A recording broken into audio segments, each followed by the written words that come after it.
Mon job, c'est d'organiser le temps de travail des équipes éducatives, de leur donner les moyens de pouvoir travailler, de venir tous les jours au travail avec le sourire pour accompagner les jeunes qu'on a sur la MEX. Mon défi, c'est de leur apporter une oreille attentive à tous pour essayer de comprendre ce qu'ils vivent. On parle d'un éducateur comme un grand frère dans une cité. C'est pas du tout ça. Quand on accompagne un jeune au quotidien, on l'accompagne dans sa globalité, dans sa complexité et dans toutes ses sphères, amicales, familiales, médicales, administratives. On accompagne des familles, on accompagne des ados, on accompagne des jeunes adultes sous différentes formes. La première, c'est l'internat. La deuxième, c'est l'accueil de jour ou l'accompagnement à domicile.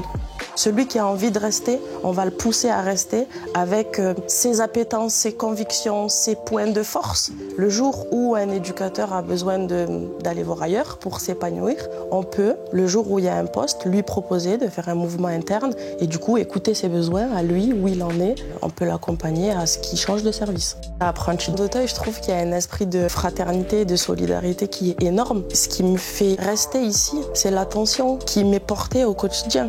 Aux yeux de notre direction, on a vraiment l'impression d'être important et d'être écouté pour la personne qu'on est au fond de notre cœur. Et ça, vraiment, moi, je l'ai trouvé nulle part ailleurs qu'à Apprenti d'Auteuil. Ma plus grande réussite, c'est d'avoir accueilli un jeune de 13 ans, recroquevillé sur lui-même, qui avait vraiment pas confiance en lui, qui doutait de tout, qui n'arrivait pas à aller vers les autres. Et aujourd'hui, qui a tissé un lien avec les autres jeunes, avec l'équipe, qui a une vie sociale, qui part en vacances, qui sourit tous les jours, qui a grandi, qui s'impose, qui s'affirme. Ça, c'est vraiment ma plus belle réussite.